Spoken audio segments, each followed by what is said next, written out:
24 centimetre ஆரமுள்ள ஒரு அலுமினிய கோளம் உருக்கப்பட்டு 6 சென்டிமீட்டர் ஆரமுள்ள ஒரு உருளையாக மாற்றப்படுகிறது எனில் உருளையின் உயரம் என்ன? ஓகேவா? அப்ப கோளத்தை உருக்கி உருளையா மாத்துறாங்க. அப்ப என்ன பண்ணணும்னா கோளத்தின் கன அளவு கண்டுபிடிக்கணும். கோளத்தின் கன அளவுல இருந்து உருளையின் கன அளவு இது ரெண்டுமே எனக்கு என்னது சேம் தான். ஏன் அப்படின்னா ஏன்னா இதை உருக்கி இதை மாத்த போறாங்க. இப்ப இங்க என்ன அளவு இருக்கோ அந்த அளவுகள்லாம் வச்சுதான் இந்த கன அளவு கொண்டு வருவாங்க. அப்ப இரண்டுமே எனக்கு என்னது சேம் தான்.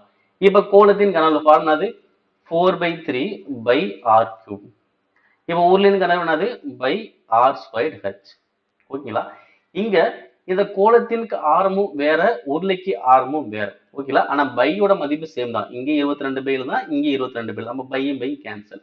இப்ப இங்க 4/3 இன்ட்டு ஆர் கியூபா. இங்க ஆரம் எவ்வளோ 24 சென்டிமீட்டர். அப்ப 24 சென்டிமீட்டர்னா 24 3 முறை போடும். ஏன்னா ஆர் கியூப்ல சமம். இங்க r² எவ்வளவு இருக்கு 6.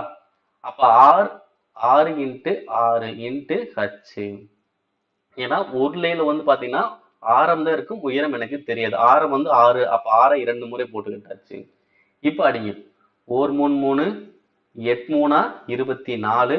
அடுத்து 1 6 4 6 24 1 6 4 6 24. ஓகே. அப்ப 4 4 4 அப்ப எவ்வளவு வரும் 4 கியூப்னா 64. அப்ப 64 இன்ட்டு 8 எவ்வளவு வரும் 12 சரி 32 3 48 51. அப்ப எவ்வளவு வரும் 512. அப்ப உயர மதிப்பு எவ்வளவு வரும் 512 சென்டிமீட்டர்.